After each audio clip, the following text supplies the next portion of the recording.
Jalanan kembali memanggil. Asap ban bekas membubung, berbaur dengan teriakan orator yang suaranya parau oleh semangat. Spanduk-spanduk terbentang, berisi amarah, berisi harapan, juga sindiran pedas yang menusuk nurani. Inilah pemandangan yang begitu akrab di negeri ini. Sebuah panggung demokrasi yang tak pernah sepi penonton sekaligus pemain. Dari depan Istana Negara hingga sudut-sudut jalan di daerah, pekik hidup mahasiswa atau tolak kenaikan harga. Pemandangan ini bukan lagi insiden, melainkan sebuah rutinitas. Sebuah ritual yang menunjukkan bahwa ada suara yang merasa tidak didengar, ada kegelisahan yang butuh untuk segera disalurkan. Angka tidak pernah berbohong. Sepanjang tahun lalu tercatat ada 5.927 kali unjuk rasa. Hal tersebut, jika dibagi rata, artinya ada sekitar 16 demonstrasi yang terjadi setiap harinya, tanpa henti, dari Sabang sampai Merauke. Angka ini bukan sekadar statistik, melainkan sebuah penanda, sebuah rapor bagi kita semua, tentang bagaimana komunikasi antara pemerintah dan rakyatnya berjalan. Angka ini menempatkan Indonesia di puncak daftar negara dengan frekuensi demonstrasi tertinggi di dunia. Ya, kita adalah juara dunia dalam urusan turun ke jalan. Sebuah gelar yang membawa kebanggaan sekaligus keprihatinan mendalam. Apakah ini pertanda bahwa ruang-ruang dialog formal sudah buntu? Apakah parlemen tak lagi dianggap sebagai tempat yang ampuh untuk menyuarakan aspirasi? Atau apakah ini justru cerminan dari sebuah masyarakat yang semakin dewasa, yang berani mengkritik? Mari kita letakkan angka 5.927 itu dalam sebuah konteks global, agar kita bisa melihat posisinya dengan lebih jernih. Bandingkan dengan Prancis, negara revolusi ini, aksi rompi kuning protes para buruhnya. Prancis mencatatkan angka demonstrasi jauh di bawah Indonesia. Meskipun intensitasnya mungkin tinggi, frekuensi aksi massa di Prancis tidak mencapai level yang kita saksikan di Nusantara. Ini menunjukkan bahwa apa yang terjadi di Indonesia bukanlah fenomena biasa, melainkan sebuah anomali yang patut untuk kita dalami bersama-sama. Perbandingan dengan negara-negara tetangga di Asia Tenggara juga menunjukkan gambaran serupa. Malaysia, Singapura, Thailand, jumlah aksi unjuk rasa tidak pernah mencapai skala yang terjadi. Indonesia secara konsisten dari tahun ke tahun, kebebasan berekspresi yang kita miliki pasca reformasi 1999. 28 telah membuka keran partisipasi publik seluas-luasnya, dan jalanan menjadi medium favorit untuk menyalurkannya. Ini adalah sebuah kemewahan demokratis yang tidak dimiliki oleh banyak negara lain, namun sekaligus menjadi tantangan besar dalam menjaga stabilitas dan ketertiban sosial di tengah masyarakat. Lalu, apa yang membuat angka ini begitu signifikan? Tingginya frekuensi demonstrasi menandakan adanya tingkat partisipasi politik non-elektoral yang luar biasa aktif. Warga negara tidak hanya menunggu 5 tahun sekali untuk memberikan suaranya di bilik pemilu. Mereka memilih untuk terlibat langsung. Tradisi turun ke jalan bukanlah hal baru di Indonesia. Sejarah bangsa ini pada kenyataannya diwarnai oleh jejak-jejak langkah para demonstran yang ikut membentuk arah perjalanan republik.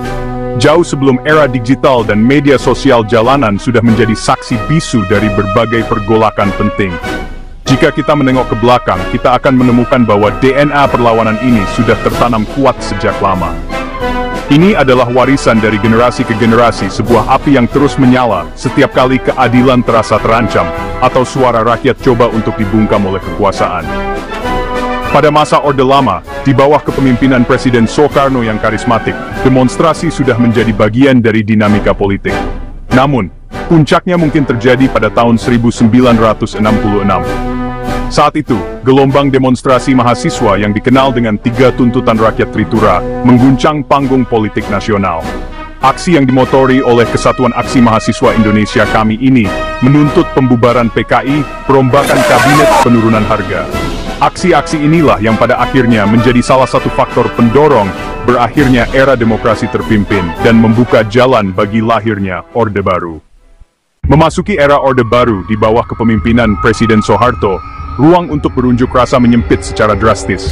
Selama lebih dari 3 dekade, kritik dibungkam dan kebebasan berekspresi dikebiri atas nama stabilitas nasional. Namun, bukan berarti api perlawanan padam total.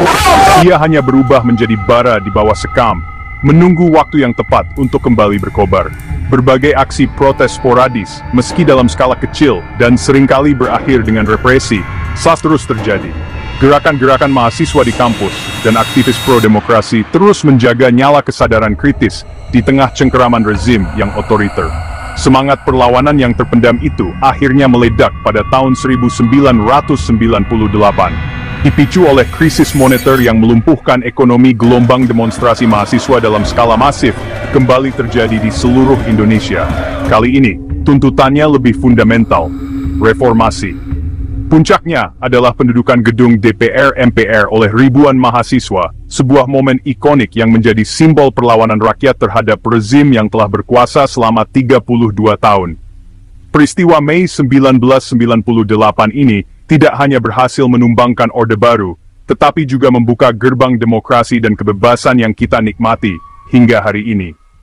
Mengapa jalanan begitu sering menjadi pilihan? Setidaknya ada 3 alasan utama yang bisa kita identifikasi sebagai pemicu gelombang protes yang tak kunjung surut di Indonesia. Pertama, dan yang paling sering terjadi, adalah lahirnya kebijakan-kebijakan yang dianggap kontroversial dan tidak berpihak pada kepentingan publik. Ketika pemerintah atau DPR mengesahkan undang-undang atau peraturan yang dinilai merugikan rakyat banyak, revisi UU KPK, Omnibus Law Cipta Kerja, kenaikan harga BBM, reaksi publik hampir bisa dipastikan akan tumpah ke jalan. Protes menjadi jalan terakhir ketika lobby dan dialog formal dianggap gagal atau diabaikan. Penyebab kedua adalah tumbuhnya budaya kritis sebagai buah dari reformasi. Selama puluhan tahun di bawah Orde Baru, sikap kritis dianggap sebagai pembangkangan. Namun kini mengkritik pemerintah adalah bagian dari hak dan bahkan kewajiban sebagai warga negara. Generasi yang lahir dan besar di era reformasi memiliki DNA yang berbeda. Mereka tidak memiliki trauma politik masa lalu dan lebih berani dalam menyuarakan pendapat. Pemicu ketiga, yang perannya semakin dominan dalam 1 dekade terakhir, adalah media sosial. Platform seperti Twitter, Instagram, TikTok telah berubah menjadi megafon digital yang mampu mengorganisir dan memobilisasi massa dalam waktu singkat. Sebuah tagar atau hashtag bisa menjadi seruan aksi yang viral dalam hitungan jam, menjangkau jutaan orang tanpa perlu struktur komando yang rumit. Kombinasi dari ketiga faktor inilah yang menciptakan badai sempurna bagi suburnya unjuk rasa di Indonesia. Peran media sosial dalam konstelasi demonstrasi modern tidak bisa lagi dipandang sebelah mata. Ia telah mengubah cara protes diorganisir, dieksekusi, dan dipersepsikan oleh publik luas. Kalau dulu, mobilisasi massa membutuhkan jaringan organisasi yang solid dan waktu yang lama, sekarang semua itu bisa dipangkas oleh kecepatan informasi digital. Sebuah isu yang muncul pagi hari bisa menjadi trending topik di siang hari, dan sore harinya, massa sudah bisa berkumpul di titik-titik aksi yang ditentukan. Media sosial berfungsi sebagai sistem saraf pusat dari gerakan, menghubungkan simpul-simpul individu menjadi sebuah kekuatan kolektif yang terkoordinasi. Lebih dari sekadar alat mobilisasi, media sosial juga menjadi medan pertempuran narasi.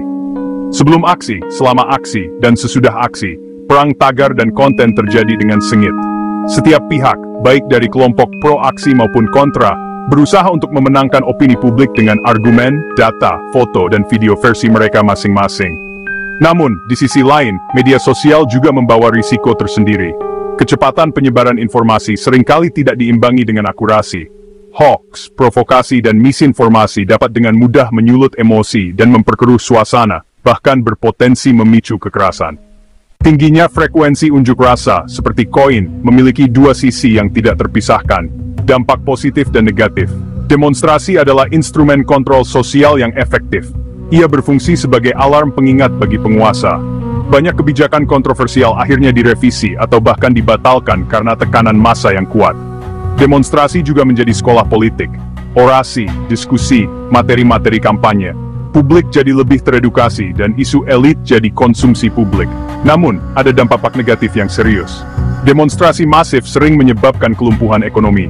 Jalanan utama ditutup, pusat-pusat bisnis berhenti beroperasi, aktivitas ekonomi terganggu, pedagang kecil, supir angkutan umum, pekerja harian lainnya 1 hari tanpa penghasilan, bisa sangat memukul kondisi keuangan keluarga mereka.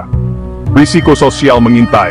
Demonstrasi yang tak terkelola rentan disusupi provokator, bentrokan massa dengan aparat, bentrokan antar kelompok massa, fasilitas umum korban luka, hilangnya nyawa. Menjaga demo tetap damai dan konstruktif adalah tantangan terbesar bagi kita semua.